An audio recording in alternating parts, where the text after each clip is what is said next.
Hello everyone, मैं भूपेंद्र। आज के इस इकोनॉमी वीडियो लेक्चर में हम चर्चा करेंगे भारत में जो सार्वजनिक वितरण प्रणाली है वो क्या है। पब्लिक डिस्ट्रीब्यूशन सिस्टम यानी कि पीडीएस की हम चर्चा करने वाले हैं। और मैं भी पॉसिबल आप में से बहुत सारे लोग पीडीएस से शायद चित परिचित हों, नहीं होंगे तो हो सकता है नाम पहली बार सुनने में आ रहा हो, लेकिन आप इस चीज को अच्छे से जानते हैं। टॉपिक काफी अच्छा है और इकोनॉमी के जितने पुराने वीडियो लेक्चर हुए हैं, इतनी संभावना है कि अभी तक आपकी जो समझ है वो काफी अच्छी हो चुकी होगी। सो इस वीडियो लेक्चर को भी हम आसानी से समझ पाएंगे। एक ही पार्ट में इसे पूरा करेंगे और हो सकता है वीडियो लेक्चर थोड़ा सा लंबा आ जाए, लेकिन इसमें कोई ज्यादा है नहीं, एक वीडियो लेक्चर में समाप्त हो जाएगा। चलिए, तो हम यहाँ पर अब देखते हैं कि आज के वीडियो लेक्चर में हम क्या क्या टॉपिक पढ़ने वाले हैं पीडीएस के अंतर्गत। तो यहाँ पर सबसे पहले हम जानेंगे पीडीएस होता क्या है। इसके अलावा सार्वजनिक वितरण प्रणाली के उद्देश्य और विस्तार, यानी कि ये भारत में क्यों लाया गया। इसके अलावा इसका जो विस्तार है वो कहाँ कहाँ तक है। देन इसके अलावा खाद्य सुरक्षा व्यवस्था, यानी कि जो पीडीएस सिस्टम है भारत का, उसमें क्या क्या खामियां हैं। और इसके अलावा लास्ट में जो नया मॉड्यूल आया है, मॉडल वन नेशन वन राष्ट्र वन राशन कार्ड वाला, वो भी हम जानेंगे। चलिए, तो फिर शुरुआत करते हैं सबसे पहले पीडीएस की। तो मुझे जहां तक पता है और ऐसा लगता है कि आप एक बार अगर ग्रामीण क्षेत्र से बिलोंग करते हैं तो शासकीय उचित मूल्य की दुकान पर जरूर गए होंगे। ये वे दुकान होती है जहां से जिनके पास राशन कार्ड होता है, चाहे बीपीएल का हो, एपीएल का हो या अंत्योदय वाला हो, उस राशन कार्ड के थ्रू आपको यहाँ से क्या मिलता है, राशन मिलता है जो सरकार निश्चित करती है। यही पूरी वितरण प्रणाली जो देश भर में है, सिर्फ आपके गांव या शहर में नहीं है।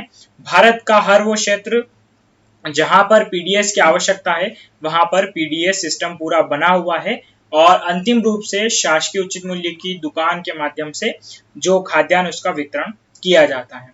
अब परिभाषा के फॉर्म में हम देख लें यहाँ पर, तो सार्वजनिक वितरण प्रणाली का अर्थ सस्ती कीमतों पर खाद्य और खाद्यान्न वितरण के प्रबंधन व्यवस्था करना। जैसे कि इसमें क्या क्या शामिल है, गेहूं, चावल, चीनी और मिट्टी के तेल। इतना आपको पता होगा कि जो पीडीएस यानी कि शासकीय उचित मूल्य की दुकान है, वहां से गेहूं, चावल और चीनी, मिट्टी का तेल, हालांकि ये तो अब बंद हो चुका है और यहाँ पर राज्य अपने अपने हिसाब से इसका निर्धारण कर सकते हैं। चीजें बदल भी सकती हैं, जैसे कि वर्तमान में दाल देने का भी शुरुआत हुई है, तो ये चीजें बदल सकती है। लेकिन गेहूं और चावल तो लगभग लगभग हर परिस्थिति में फिक्स होता है। तो जैसे खाद्यान्नों को इस योजना के माध्यम से सार्वजनिक वितरण की दुकानों द्वारा पूरे देश में पहुंचाया जाता है। इस योजना का संचालन उपभोक्ता मामलों, खाद्य और सार्वजनिक वितरण मंत्रालय के द्वारा किया जाता है।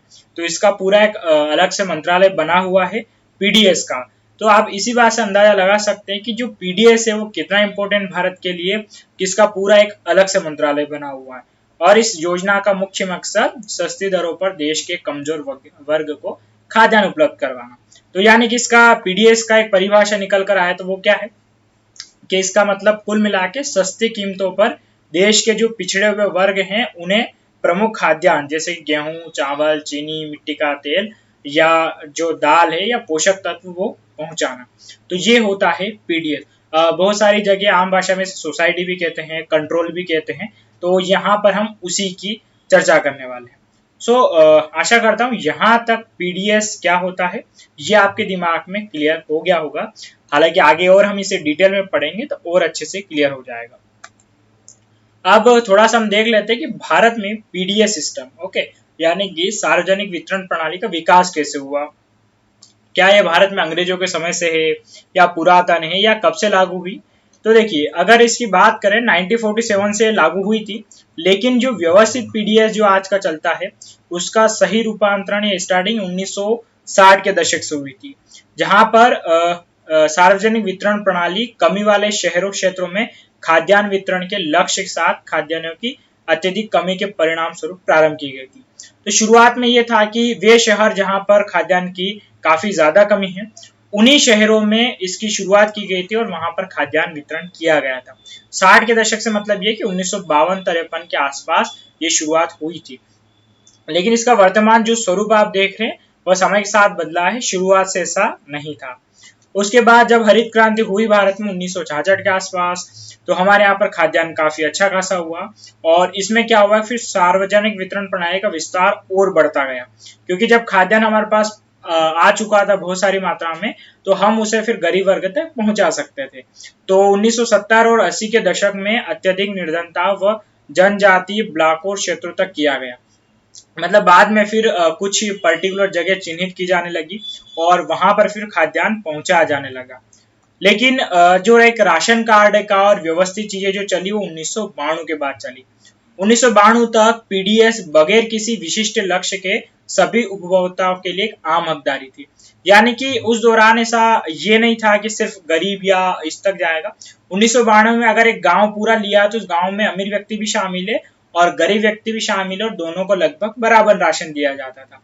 उसमें कोई लक्ष्य नहीं था कि गरीबों तक ही इसको पहुंचाना है, कितना खाद्यान्न पहुंचाना है, उनकी कितनी खाद्य सुरक्षा करनी, ऐसा कोई लक्ष्य नहीं था।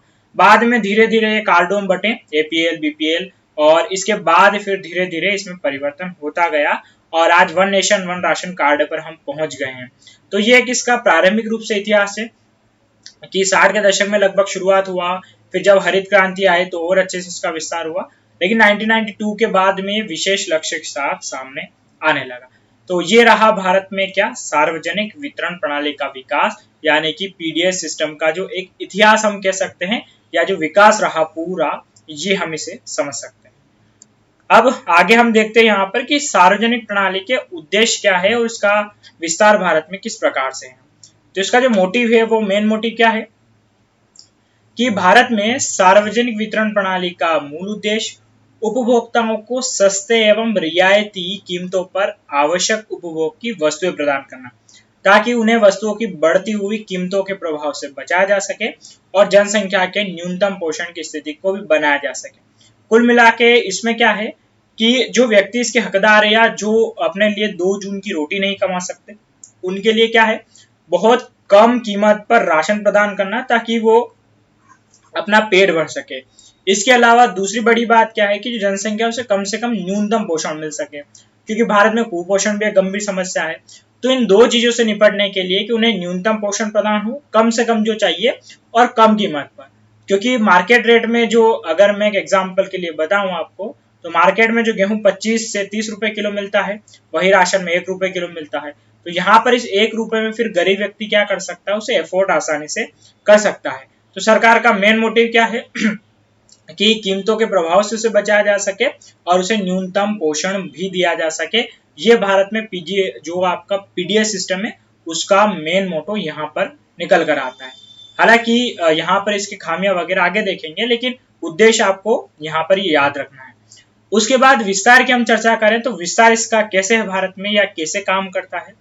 तो मुझे आशा है कि ऐसी दुकान आपने जरूर देखी होगी। अगर ग्रामीण क्षेत्र से बिलोंग करते हो जरूर, और शहरी से भी होगा तो हो सकता है एक बार तो आपका इस दुकान पर आना जाना जरूर हुआ होगा।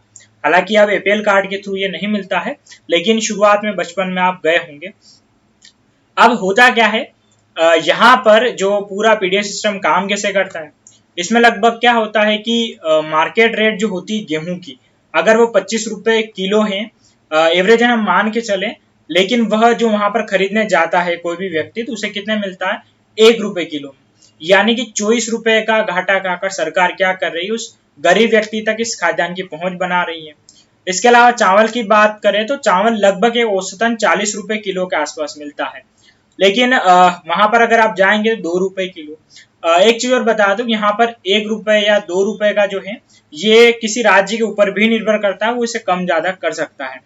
मध्य प्रदेश के संदर्भ में 1 रुपए गेहूं चल रहा है फिलहाल, बीपीएल कार्ड, एपीएल कार्ड का फिलहाल नहीं मिलता है, और चावल लगभग 2 के आसपास है।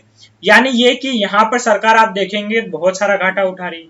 यहाँ 38 रुपए का घाटा, और यहाँ पर एक एवरेजन 24 रुपए का घाटा। यानी कि सार्वजनिक वितरण प्रणाली में सरकार बहुत सारा घाटा खाकर क्या कर रही है, वो जो भी व्यक्ति है और जिस तक इसकी आवश्यकता है उस तक पीडीएस के माध्यम से जो राशन है, खासकर गेहूं और चावल पहुंचा रही है। तो ये इसका विस्तार पूरे भारत में इस प्रकार से है। अगर और आप इसको अच्छे समझना चाहें तो इसमें होता क्या है एक्चुअल में, तो इस प्रणाली को चलाने के लिए, अब मैं थोड़ा आपको पढ़ के समझाता हूँ, फिर एग्जाम्पल के थ्रू समझेंगे। इस प्रणाली को चलाने के लिए सरकार खरीद मूल्य पर, यानी कि जो एक्चुअल रेट है, जैसे मैंने गेहूं का 25 बताया, खरीद मूल्य पर व्यापारियों, मिलों और उत्पादकों के साथ बाजार का एक बिक्री योग्य अधिशेष खरीद लेती है। चाहे तो सरकार किसानों से भी एमएसपी पे खरीद ले, यानी कि मिनिमम सपोर्टिंग प्राइस, न्यूनतम समर्थन मूल्य, या जो व्यापारी जिन्होंने किसानों से लिया है। कुल मिलाकर सरकार बहुत सारा जो गेहूं, चावल या जो उसे आवश्यकता है वह क्या करती है, जिनके पास है उनके पास से ले लेती है। इसके बाद इस प्रकार अनाज जैसे गेहूं और चावल, ये मेन आप याद रखें, को खरीद कर इसे ग्राहकों को वितरित करने के लिए उचित राशन की दुकान या बफर स्टॉक के नेटवर्क के माध्यम से उपभोक्ताओं को जो है वितरित करती है। हालांकि उचित राशन मूल्य की जो दुकान है, शासकीय उचित मूल्य की, उससे पहले बफर स्टॉक में होता है। तो दो चीजें यहाँ पर ये मैं आपको आगे समझाऊंगा। खाद्यान्न के अलावा भारत में यहाँ पर इसके जो पीडीएस, उसमें कोई राज्य खाद्य तेल भी देते हैं, तो कहीं पर शक्कर, कोयला, मिट्टी के तेल और कपड़े। हालांकि कोयला अब मिलना बंद हो गया है और लगभग मिट्टी का तेल भी अब लगभग बंद हो गया है। और कपड़े यहाँ पर ये कि जो राज्य देना चाहे वो उसके ऊपर निर्भर करता है। तो मध्य प्रदेश के संदर्भ में फिलहाल तो शक्कर भी मिल रही है और गेहूं और चावल तो मिल ही रहा, दाल भी देना शुरू करी। खाद्य तेल और ये कोयला और मिट्टी के तेल बहुत पहले मिला करते थे जब बिजली की समस्या थी, ताकि मिट्टी के तेल से वो अपने घर में, जैसे कि बहुत सारे जो होते हैं उपकरण, उनके माध्यम से खाना पका सके, स्टोव के माध्यम से खाद्य तेल भी मिलता था। ये शुरुआत में मिलता था, अब धीरे धीरे चीजें समाप्त कर दी गई है। इसके अलावा अगर भारत में मेन बातें करें तो इसमें चावल, गेहूं, चीनी और मिट्टी का तेल है। मिट्टी का तेल अब भी बीपीएल कार्ड वालों को तो लगभग मिल रहा है। तो ये इसका है। तो किस प्रकार से काम करती है, इसको मैं आपको एक एग्जाम्पल के थ्रू और अच्छे से समझा देता हूँ। जैसे कि एक इमेज आप देखेंगे तो ये जैसे कि इसको इस प्रकार समझ सकते हैं कि सरकार फिलहाल, हालांकि ये 12 रुपए किलो जब गेहूं होंगे ना, इमेज उस हिसाब से, अगर इसको आप 12 या 24 जो भी मान लें, सरकार पीडीएस में इतने महंगे के हिसाब से गेहूं डालती है और जब तक जिस गरीब वर्ग तक पहुंचता है तब तक इसकी रेट काफी कम हो जाती। पीडीएस का मेन मोटो यही है कि जो रेट है यहाँ पर इनको 12 रुपए या 25 रुपए मूल्य ना चुकाना पड़े, क्योंकि ये किसान या गरीब वर्ग इतना एफर्ड नहीं कर पाएगा। तो एक्चुअल में पीडीएस का जो मेन काम होता है वो ये होता है, जिसके माध्यम से गरीब वर्ग को अच्छा खासा भला हो सके। अब इसको और थोड़ा समझे कि ये कैसे काम करता है। देखिए, व्यापारी और मिलों जो उत्पादक होते हैं, जो भी हो सकते हैं, उनसे सबसे पहले जो खरीदना है गेहूं चावल, खरीदता कौन है? FCI, food corporation of India, यानी कि भारतीय खाद्य निगम। ये सबसे महत्वपूर्ण है। 1965 में इसकी स्थापना हुई थी। भारतीय खाद्य निगम का मेन काम है कि यहाँ से अनाज की खरीदी करना, इस अनाज की खरीदी के बाद में इसको जमा करना बफर स्टॉक में। बफर स्टॉक यानी कि जैसे वेयर हाउस का आपने नाम सुना होगा। यानी कि कुल मिला के इतना समझ लीजिए कि अगर जो एफसीआई है वो टनों में, यहाँ कोई क्विंटल की बात नहीं होती है, टनों में वो खरीदती है। तो पूरे भारत में पहुंचाने के लिए संस्था कौन काम करती है? एफसीआई। तो ये इससे खरीद कर कहीं तो रखेगी, तो वो रखती है बफर स्टॉक में। और बफर स्टॉक में बहुत सारी मात्रा में गेहूं और चावल होता है। यहाँ पर गेहूं और चावल फिर पहुंचता है जो शासकीय उचित मूल्य की दुकान है वहां पर। तो इसमें जो मेन रोल प्ले करता है वो कौन प्ले करता है? भारतीय खाद्य निगम। तो यहाँ पर लगभग एक एवरेज हम बात करें तो अगर इनसे 25 रुपए वो किलो खरीदता भी है, तो खरीदने के बाद में होगा क्या कि यहाँ पर जो भाड़ा, यानी कि ट्रकों में लाना ले जाना, इस वेयर हाउस में रखने का भाड़ा, और यहाँ तक आते आते 30 रुपए तो लगभग हो ही जाता है। लेकिन फिर भी सरकार यहाँ पर 1 रुपए किलो गेहूं तक पहुंचाती है, ताकि इसका फायदा क्या है कि जो यहाँ पर गरीब वर्ग है उसे इतना पैसा वहन ना करना पड़े। तो सरकार कुछ इस प्रकार से पूरा एक यहाँ पर काम चलता है, जिसमें बफर स्टॉक बीच में होता है।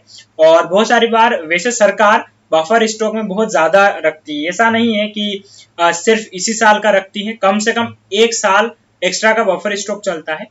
किसी कारणवश अगर सूखा हो जाए या देश में कोई महामारी फैल जाए, तो ऐसी कंडीशन में फिर बफर स्टॉक के माध्यम से अनाज का बेहतर वितरण किया जा सकता है। तो भारत के लिए अच्छी बात है कि खाद्यान्न उत्पादन में विश्व में हम दूसरे नंबर पर हैं, तो खाद्यान्न की तो भारत में कोई समस्या नहीं है। तो पीडीएस जो है वो कुछ इस प्रकार से काम करता है। अब इसके अलावा और क्या क्या काम है? तो भारत में सार्वजनिक वितरण प्रणाली पूरी आबादी को कवर करता है। लगभग पूरे भारत में पीडीएस फैला हुआ है। जिसका अर्थ यह नहीं कि प्रत्यक्ष लक्ष्य कामकाजी लोग हैं। राशन कार्ड उन सभी लोगों को जारी किए जाते हैं जिनके पास विश्वसनीय आवास पता हो। यानी कि आप में से बहुत सारे लोग अगर पीडीएस अगर वर्तमान में एपीएल कार्ड अगर यूज कर रहे होंगे तो उनको नहीं मिलता है। लेकिन पहले जिनके पास अगर कोई फिक्स स्थायी पता है तो उनके लिए क्या बनता था, राशन कार्ड बनता ही बनता था। यानी कि पीडीएस के माध्यम से वो मिलने की बात अलग है, राशन कार्ड एक पहचान पत्र के रूप में भी सामने आता था। हालांकि अब इसका इतना औचित्य नहीं है, लेकिन पहले राशन कार्ड बहुत इंपॉर्टेंट रोल प्ले करता था। तो जितने भी लोग जहां भी उन सब के लिए क्या बना हुआ था, राशन कार्ड बना हुआ था। हालांकि राशन कार्ड 3 अलग अलग प्रकार से था। एक तो एपीएल होता था, उसके बाद में बीपीएल और एक अंत्योदय कार्ड। तो एपीएल यानी कि above poverty line, below poverty line और अंत्योदय कार्ड, ये उनको जारी किया जाता था जिनकी स्थिति बहुत बुरी है, यानी कि उन्हें अनाज की अत्यधिक आवश्यकता है और वह बहुत कम पैसा खर्च कर सकते हैं। इसके अलावा इन्हें हम कह सकते हैं अत्यधिक गरीब। बिलो पॉवर्टी लाइन तो सरकार की कुछ फिक्स फंडामेंटल्स होते हैं, हमने आपको गरीबी पढ़ाया है। तो गरीबी लाइन में जैसे कि तेंदुलकर समिति, ये जो समिति सिफारिश कर रही है, उस सिफारिश से कम कोई आय कर रहा है तो उसे फिर बीपीएल कार्ड जारी किया जाता था और एपीएल कार्ड उनसे ऊपर वालों को जारी किया जाता था। तो इसमें क्या होता है कि जो पीडीएस है वो पूरे भारत में फैला हुआ है। हालांकि वर्तमान में अब लगभग शहरी एपीएल वालों को तो कुछ भी नहीं मिलने लगा है। बीपीएल वर्तमान में अभी है, क्योंकि एपीएल में अभी सरकार को ऐसा लगता है कि अब आवश्यकता नहीं है और बहुत सारा अनाज बिगड़ता है, लोग कम से कम इतना एफर्ट कर सकते हैं। और फिर जब से आधार कार्ड आया है तो राशन कार्ड में सिर्फ एसएसएम आईडी नंबर जो है वही यहाँ पर काम कर रहे हैं और फिर आधार कार्ड अब ज्यादा मान्य नहीं हो गया है। इस कारण से अब एपीएल का इतना नहीं बचा है। लेकिन कुल मिला के जो पीडीएस का कार्य है वो इन 3 राशन कार्डों में बटा हुआ है। हालांकि ये अभी भी है, ऐसी बात नहीं है, अभी भी बने हुए, लेकिन नए बनना बीपीएल कार्ड भी लगभग बंद हो गए। बहुत मुश्किलात के साथ बनेंगे, क्योंकि पहले जो बीपीएल थे वो लगभग हर कोई बनवा लेता था। तो यहाँ पर क्या है कि राशन कार्ड उन सभी लोगों को जारी किए जाते हैं जिनके पास विश्वसनीय आवासीय पता हो। तो ये रहा हमारा दूसरा पॉइंट। चर्चा हम कर रहे हैं जो आपका पीडीएस सिस्टम उसके विस्तार की। इसके बाद में अगर बात करें तो पीडीएस का सालाना जो व्यय है, मतलब सरकार इसमें बजट पे कितना पैसा खर्च करती, तो एवरेजन 1,00,000 करोड़ से भी अधिक है, और जिसमें 160 लाख परिवार आते हैं और शायद ये दुनिया का सबसे बड़ा वितरण वाला नेटवर्क है। खाद्यान्न वितरण की हम बात करें और अगर इसको ग्राफ के माध्यम से आप समझेंगे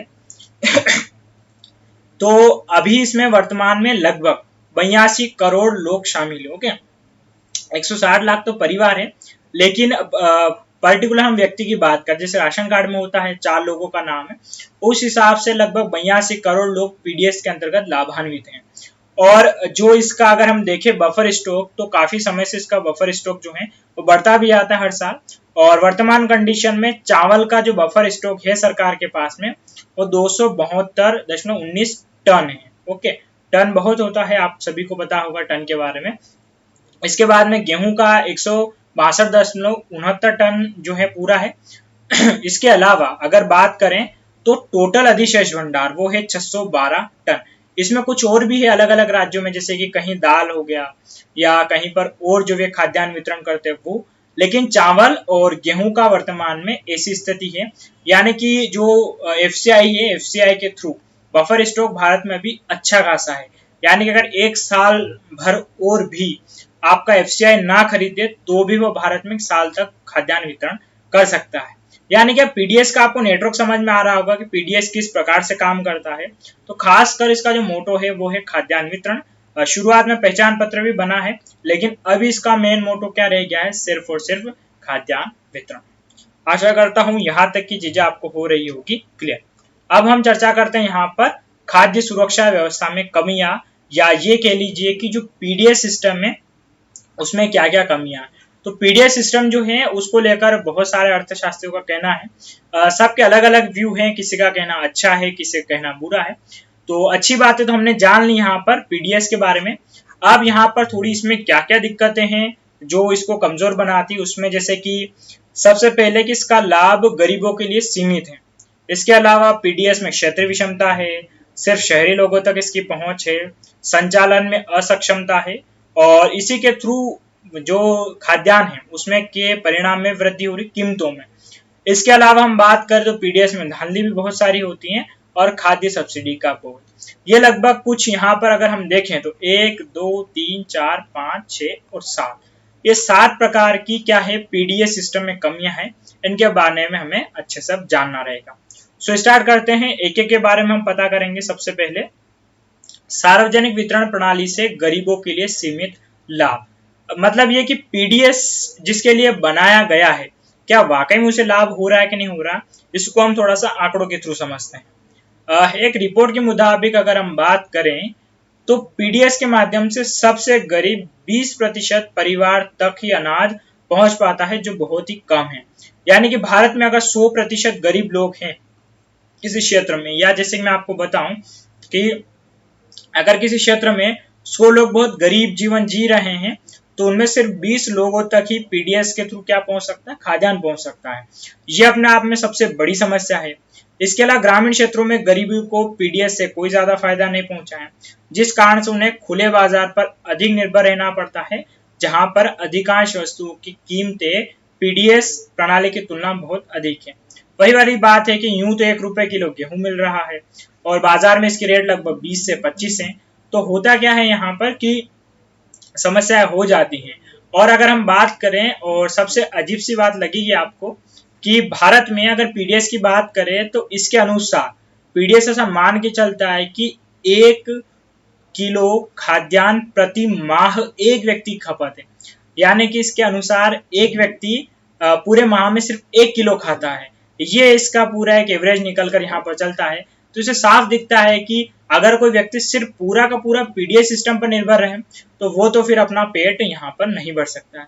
खैर थोड़ा बहुत तो है, लेकिन यहाँ पर गरीबों को जितना लाभ मिलना चाहिए उतना नहीं मिल पाता है। एक अनुमान के मुताबिक 1 रुपए में से सिर्फ 22 पैसा ही गरीबों तक पहुंच पाता है। यानी कि ऐसा मान के चलिए कि अगर सरकार 1 रुपए खर्च कर रही है पीडीएस सिस्टम पर, तो जो गरीब है लास्ट में आते आते उस पर सिर्फ 22 पैसा तक का ही अनाज आ पाता है। जैसे कि ये बात तो राजीव गांधी ने कही थी कि जो सरकारी योजना है वो बर्फ के माफिक है, जो समय के साथ पिघलती जाती है, और होता भी है। पीडीएस में भी यही होता है कि शुरुआत में जो दिया जाता है पैसा, उसका सिर्फ 22 पैसा ही लाभ तक गरीब तक पहुंच सकता है। तो इसका एक अंदाजा लगाया जा सकता है कि जो पीडीएस है उसका लाभ वास्तविक में जो गरीब है, वास्तविक गरीब, उसको तो नहीं हो रहा है। बहुत सी बार जो घुमक्कड़ प्रजाति के लोग होते हैं उनका राशन कार्ड होता नहीं है, और सबसे बड़ी बात है कि उन्हें तो इसकी आवश्यकता होती है। हालांकि सरकार वर्तमान में इसके लिए अच्छा सा प्रयास कर रही है, one nation one ration card के थ्रू, लेकिन इससे पहले देखने में तो यही आता है कि जो घुमक्कड़ प्रजाति के लोग हैं, जो कि स्थान पर टिकते नहीं है, उनके लिए फिर राशन कार्ड बनना पॉसिबल नहीं है, क्योंकि उसके लिए एक निश्चित आवासीय पता होना चाहिए। तो इससे क्या है, गरीबों को इतना अच्छा लाभ नहीं हो पा रहा है। तो ये हमने चर्चा करी पहले पॉइंट को लेकर, यहाँ तक चीजें क्लियर होगी आपकी। आगे हम यहाँ पर बात करते हैं नेक्स्ट, तो पीडीएस लाभ में क्षेत्रीय विषमता। यानी कि पीडीएस लाभ जो है, पीडीएस का लाभ पर्टिकुलर पूरे भारत में समान होना चाहिए, ऐसा नहीं है। इसका एक आंकड़े के थ्रू समझाते हैं आपको। 1995 की बात है, हालांकि ये रिपोर्ट उसी टाइम पे प्रकाशित हुई थी, लेकिन उससे एक अंदाजा लगाया जा सकता है कि ये भारत के जो 5 दक्षिण राज्य हैं, आंध्र प्रदेश, कर्नाटक, केरल और तमिलनाडु, ये जो राज्य हैं, इन राज्यों में कुल खाद्यान्न का, यानी कि पीडीएस में जितना खाद्यान्न है उसका 48.7% वितरित हुआ।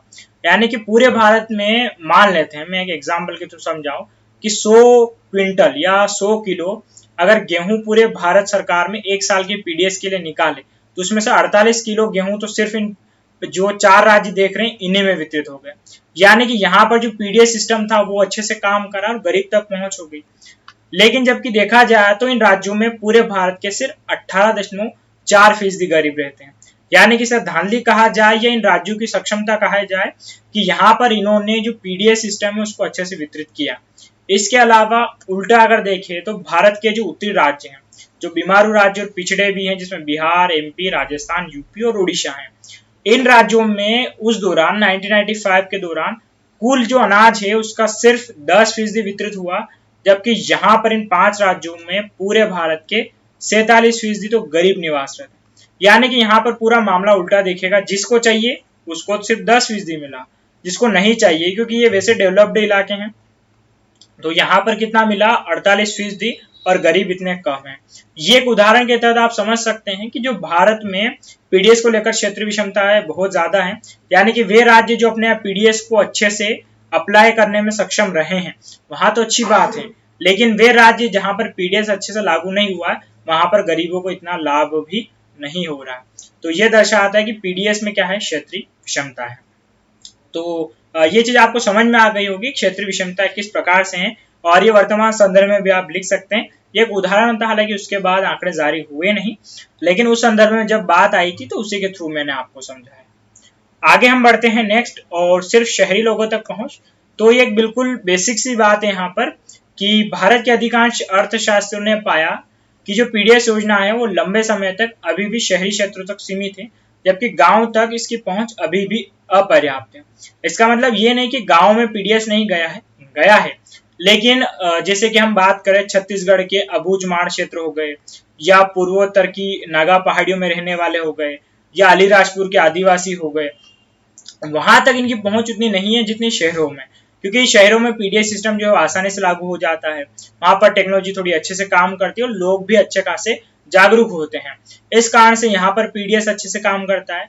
लेकिन ग्रामीण क्षेत्रों में पीडीएस उतने अच्छे से काम नहीं करता है, और ग्रामीण क्षेत्रों में धांधली भी अच्छी खासी हो जाती है। लेकिन शहरी क्षेत्रों में लोग जागरूक होते हैं और एक्टिव भी होते हैं। इस कारण से पीडीएस का जितना एक तरीके से पूरा वितरण गांव तक होना चाहिए था उतना नहीं हो पाया है। तो ये भी क्या है, पीडीएस सिस्टम की एक बहुत बड़ी खामी है। आगे हम चलते हैं और नेक्स्ट चर्चा करेंगे खाद्य सब्सिडी का बोझ। जैसे कि मैंने अभी आपको बताया है, पहले मैं आपको समझा दूं, सब्सिडी मतलब कि वही वाली चीज है कि सरकार खरीद कितने में रही है, 25 रुपए में उसने खरीदा। बफर स्टॉक यानी कि गोडाउन तक आते आते वो लगभग 30 रुपए किलो गेहूं हो जाता है, लेकिन सरकार बांट कितने में रही उसे, सिर्फ 1 किलो में। यानी कि कुल मिला के सरकार को 29 रुपए का घाटा खाना पड़ रहा है। अब ये जो घाटा है इसे कहते हैं सब्सिडी, यानी कि एक तरीके से ये क्या छूट ही तो है। मतलब सरकार 29 रुपए एक्स्ट्रा अपनी तरफ से लगा रही है, तब जाके 1 रुपए किलो गेहूं दे पा रही। इस बात को आप समझ पा रहे होंगे, सब्सिडी यानी कि छूट। अब सरकार यहाँ पर 29 रुपए का घाटा 1 किलो गेहूं में खा रही है, यानी कि वह कितना घाटा हर साल खाती होगी, और ये घाटा जाता कहां पर है, जो पूरा का पूरा राजकोष है उस पर पड़ता है। यानी कि ये वो पैसा है जहां से सरकार को कोई लाभ नहीं। इस चीज को आप साफ समझिए कि सरकार को जिनको ये पीडीएस के थ्रू पैसा बांट रही, वहां से कोई लाभ की उसे गुंजाइश नहीं है। बाकी तो तरफ से हम देख सकते हैं कि सरकार को टैक्स मिल सकता है, सरकार निवेश करवाए, फैक्ट्री खोले, या सरकार सड़क बनाए, टोल टैक्स के थ्रू पैसा आता है। लेकिन खाद्य सब्सिडी का सरकार पर बोझ होता है और इसकी रिकवरी नहीं होती है। इसकी रिकवरी किसी दूसरे तरफ से, यानी कि जो लोगों का टैक्स है या कहीं और से पैसा आ रहा है वहां से, जिन लोगों को ये दिया जा रहा है खाद्यान्न, उनसे तो सरकार को बिल्कुल भी प्राप्ति नहीं होती। तो एक तरीके सरकार पे साल दर साल जो है ये क्या होता जाता है, बढ़ता जाता है। इसको थोड़ा सा हम लिखा हुआ समझ लेते हैं कि भारत में सार्वजनिक वितरण प्रणाली में अत्यधिक सब्सिडी दी जाती है। इससे सरकार पर काफी ज्यादा राजकोषीय बोझ पड़ता है। यानी कि इतनी जो छूट दी जा रही है इसका बोझ पड़ कहाँ रहा है, पूरा पूरा ये बोझ तो कहाँ पड़ेगा, पूरा पूरा जो राजकोष है उस पर पड़ेगा। एक ग्राफ के थ्रू मैं आपको समझाता हूँ कि सरकार की खाद्य सब्सिडी कैसे बढ़ रही है, यानी कि उसका बोझ कैसे बढ़ रहा है। 1991-92 में 2850 करोड़ रुपए, यहाँ पर जो भी राशि आने वाली वो करोड़ रुपए में आने वाली। यानी कि सरकार ने ये वो पैसा लगाया सब्सिडी के थ्रू पीडीएस में, ताकि उनको क्या मिल सके, 1 रुपए किलो गेहूं के आधार पर, या 2 रुपए 4 रुपए जो भी निर्धारित करे वो। 1991-92 में सरकार के पास में इतना बोझ था सब्सिडी का। इसके बाद में 2010-11 में बढ़कर कितना हो गया, 62,930। 2014-15 में बढ़कर यह हो गया 1,13,171 करोड़, और उसके बाद में 2018-19 तक ये पहुंच गया 1,71,127 करोड़। यानी कि जो आप ग्राफ देखेंगे, ये ग्राफ वो है जिसपे सरकार के राजकोष पर बोझ पड़ रहा है। सरकार का राजकोष हर साल कितना बढ़े ये नहीं पता, लेकिन सरकार का ये जो सब्सिडी वाला देने का है ये हर साल बढ़ रहा है, क्योंकि इन सालों में जो गेहूं है, चावल है, उनके दाम भी बढ़े हैं। चाहे दाम बढ़े हो, अगर कल से फॉर एग्जाम्पल बताता हूँ, गेहूं 25 का अगर 40 पे भी चला जाए, फिर भी सरकार बीपीएल वालों को तो 1 रुपए से 2 रुपए तक के ही दाम बढ़ा पाएगी, ज्यादा नहीं बढ़ाएगी। चावल भी हो गया उसमें नहीं बढ़ाएगी। तो ये जो सब्सिडी है साल दर साल क्या होती जा रही, बढ़ती जा रही है। और ये वो पैसा है जहां से सरकार को कोई इनकम नहीं होगी, एक तरीके से वेस्टेज है। हालांकि भारत की मिश्रित अर्थव्यवस्था है, समाज का भला चाहते हैं तो ये करना भी आवश्यक है, लेकिन सब्सिडी बढ़ती जा रही है और इसका जितना लाभ मिलना चाहिए उतना नहीं मिल पा रहा, ये एक समस्या है। हालांकि जो 19-20 का बजट आया उसमें सरकार ने 80,000 करोड़ की इसमें सब्सिडी घटा दी, यानी कि सरकार ने जो अब ग्राफ है वापिस से नीचे चला गया है और अभी लगभग ये वापिस से 1,11,000 करोड़ के आसपास आ गई है। तो इसका कारण ये रहा कि जो एपीएल वालों को मिलता था वो बिल्कुल समाप्त कर दिया है। तो इससे सरकार का जो यहाँ पर खाद्यान्न में सब्सिडी थी वो अपने आप क्या हो गई, कम हो गई है। तो ये सरकार एक अच्छी पहल भी कह सकते हैं, क्योंकि भारत में मैंने बताया भी सही है, एमपीआई के अनुसार 2006 से 2016 के बीच में 27 करोड़ लोग गरीबी से बाहर निकले हैं। तो उसका फिर कुछ फायदा जो आपका पूरा पीडीएस सिस्टम उसको भी मिलना चाहिए। तो इससे क्या हो रहा है, खाद्य सब्सिडी पर बोझ भी बढ़ रहा है। आशा करता हूँ ये चीज आपको क्लियर हुआ होगा। अब नेक्स्ट में हम चर्चा करते हैं संचालन में असक्षमता। भारत का जो औद्योगिक लागत एवं मूल्य ब्यूरो है उसका कहना है कि जो एफसीआई है, फूड कॉरपोरेशन ऑफ इंडिया, वो इतने बेहतर तरीके से इस पूरे सिस्टम को संचालित नहीं कर सकता है जितना करना चाहिए। जैसे कि होता क्या है, खाद्यान्न के संचालन की आर्थिक लागत और अन्य लागत है, जैसे कि आकस्मिक खरीद, वितरण लागत, भाड़े की लागत आदि शामिल, जो खरीद मूल्य को बढ़ा रही है। होता क्या है, भ्रष्टाचार भारत में एक नॉर्मल कॉन्सेप्ट भी आता है और पीडीएस भ्रष्टाचार के लिए काफी अच्छी जगह बना था। हालांकि अब सुधार हुआ है, लेकिन एफसीआई जितने अच्छे तरीके से व्यवस्थित तरीके से करे तो कई करोड़ों की राशि बच सकती है। इसमें सबसे बड़ी दिक्कत ये अक्सर आपने सुना होगा कि बारिश में जो बफर स्टॉक का ऐसे गेहूं होते हैं वो हो जाते खराब। अब ये न जाने कितने टन में होते हैं जो खराब हो जाते हैं। इसके पीछे जिम्मेदार तो एफसीआई है, क्योंकि एफसीआई ही खरीद करके बफर स्टॉक तक पहुंचा रहा है। तो इनके लिए अगर सुरक्षित हो तो ये सड़ेगा नहीं, लेकिन हर साल सड़ता है, इसकी कोई जांच परख होती नहीं है। इससे जितना राशि बच सकती थी वो नहीं बचता है। और ऐसा माना भी जाता है कि ये फिर सड़ा हुआ जो गेहूं है जहां पर शराब फैक्ट्रियां होती है उनको बेच दिया जाता है, जिससे एफसीआई या उसके अधिकारियों को अच्छा खासा मुनाफा होता है। और ऐसा जानबूझ के किया जाता है जिससे सरकार को हर साल हजारों करोड़ों का चूना लगता है। तो ये भी भारत में एक समस्या है कि पीडीएस सिस्टम तो है, लेकिन एफसीआई इसको उतने अच्छे तरीके से संचालित नहीं कर रहा है जितने अच्छे तरीके से उसे करना चाहिए। तो इससे भी क्या हो रहा है, सरकार पर जो राशि या पैसे का बोझ है वो बढ़ रहा है। इसके बाद आगे हम चर्चा करें पीडीएस के परिणाम स्वरूप कीमतों में वृद्धि। ये थोड़ा सा इकोनॉमिकल चीज यहाँ पर है, मैं आपको पढ़ के सुनाता हूँ, फिर एक एग्जाम्पल के थ्रू समझा दूंगा कि कुछ अर्थशास्त्री वे कहते हैं कि पीडीएस का संचालन ही वास्तविक रूप से चौतरफा मूल्य वृद्धि का कारण है। यही कारण है कि हर साल सरकार द्वारा खाद्यान्न की बड़ी खरीद के वास्तव में खुले बाजार में शुद्ध मात्रा की उपलब्धता को कम कर देती है। मुझे आशा है कि आपने मेरे पुराने आरबीआई वाले वीडियो जरूर देखे होंगे। उसमें मैंने कॉन्सेप्ट समझाया था मांग और पूर्ति का, और मैंने सब्जी मंडी का एग्जाम्पल बहुत सारी बार दिया था कि अगर सब्जी मंडी में प्याज कम होंगे तो उनके दाम क्या होते हैं, बढ़ते हैं। अब होता है कि हर साल जो एफसीआई उस पर दबाव होता है कि कुछ फिक्स टन उसे क्या करना पड़ता है, बफर स्टॉक रखना पड़ता है। तो हर साल जैसे गेहूं होता है या चावल होता है, सरकार उसे खरीदने के लिए दौड़ती है।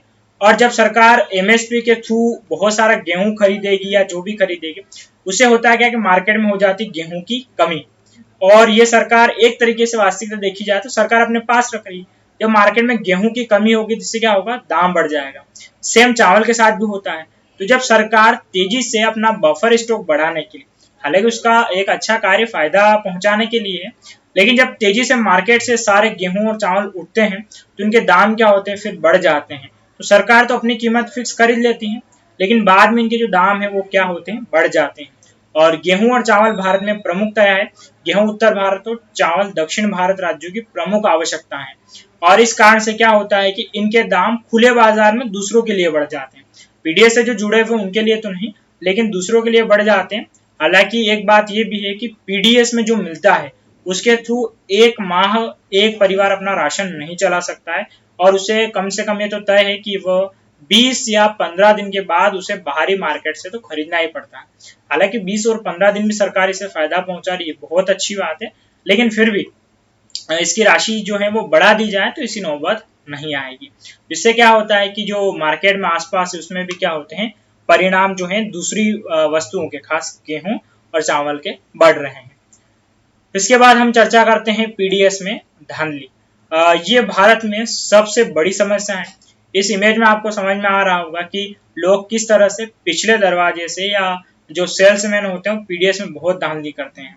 इसका मैं आपको पढ़ के सुनाता हूं। जैसे पहले बता देते हैं कि पीडीएस की एक आलोचना प्रणाली में लीकेज संबंधित है, जो परिवहन और भंडारण तथा खुले बाजार के डायवर्जन के रूप में होते हैं।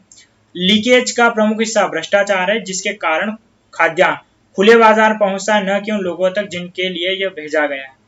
पहले क्या होता था कि अक्सर जैसे जो सेल्समैन है, जो ये बेचने का कार्य करता है, होता है कि बहुत सारी बार फर्जी राशन कार्ड बना दिए जाते थे गांव में या शहरों में। उनके नाम का बफर स्टॉक से माल निकल कर कहाँ तक आता, उचित मूल्य की दुकान पर। अब वहां पर जो माल आ रहा है वो तो सिर्फ 1 रुपए या 2 रुपए किलो का आ रहा है। लेकिन फिर ये क्या करते थे कि यही 1 रुपए 2 रुपए किलो के गेहूं जो है वह जो फैक्ट्री वाले होते हैं या जो मंडियां होती थी उनमें जाकर बेच देते थे। खूब सारा इनको क्या मिलता था, पैसा मिलता था, जिससे सेल्समैन का फायदा, जिन लोगों ने बिकवाया उनका भी फायदा। यानी कि पीडीएस में बहुत धांधली होती थी। कोई भी किसी का भी राशन कार्ड यूज करके जो धान है उसे शासकीय उचित मूल्य की दुकान से लेकर आ जाता था। और बहुत सारी बार तो ये होता था कि जो सेल्समैन है वो रात्रि में ट्रैक्टर भर भर के जो मंडियां होती थी उनमें बेचने जाया करते थे। हालांकि अब ये जो धांधली है लगभग लगभग रुक गई है, लेकिन फिर भी हम ये नहीं कह सकते कि पीडीएस में पूरी धांधली रुकी है। लेकिन इस धांधली और भ्रष्टाचार ने भारत की जो कमर है बहुत अच्छे खासे तरीके से तोड़ी है। अब पीडीएस में जो धांधली रुकी है उसके पीछे सबसे अच्छा कारण आया है पीओएस।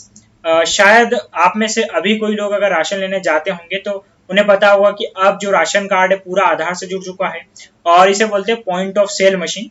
हालांकि ऐसी मशीन आपने एटीएम वगैरह या दूसरी जगह देखी होगी जहां कार्ड स्वाइप करते हैं आप और पिन डालते हैं, वैसी ही ये मशीन है जहां पर यहाँ अंगूठा लगता है। और अगर आपका जो राशन कार्ड है वो आधार कार्ड से जुड़ा हुआ है तो जहां पर आपका पूरे परिवार के 4 सदस्य हैं मान लेते हैं, तो इन 4 सदस्य के अलावा 5वां सदस्य आपका राशन नहीं ले सकता है। यानी कि अगर आप राशन लेने जाएंगे तो आपके राशन कार्ड के थ्रू आधार कार्ड जुड़ा हुआ है, 4 सदस्यों के नाम यहाँ पर आ जाते हैं।